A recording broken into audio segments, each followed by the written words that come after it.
Tech exports from US and others to China decline, while China responds with a focus on training and higher incentives for tech talent.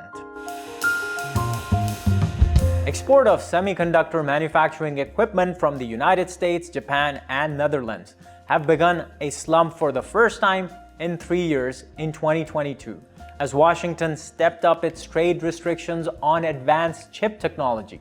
As per reports, this decline has continued in the last October-December quarter, also with exports declining from all these countries to China. All these three countries are known to house major manufacturers as well as suppliers of chip-making equipment. Among other things, China has also reported a decline in the import of semiconductor manufacturing equipment by 15% to $34.7 billion.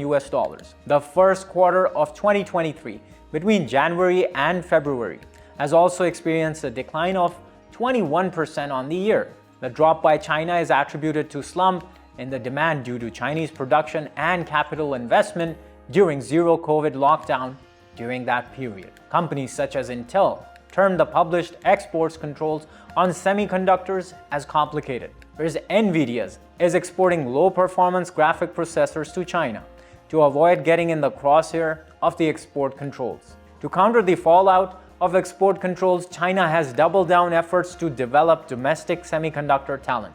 Enrollments for undergraduate and postgraduate courses have soared in the last 5 years as the government pumps fiscal resources in top universities, along with a boom in similar private schools. The effort is geared at meeting an estimated shortfall of 200,000 industry workers this year. As per China Center for Information Industry Development, more than fixing supply chain issues, China appears increasingly invested in grooming future talent. However, challenges for China remain rife. Nearly 60% of chip engineering students in China do not graduate with any hands-on internship, unlike their Taiwanese peers that during their 3-year degree only spend half of a year in the classroom. Similarly, Chinese academics, unlike their Taiwanese counterparts, are more focused on scaling up publications instead of improving methodologies useful in chip manufacturing plant or a company laboratory.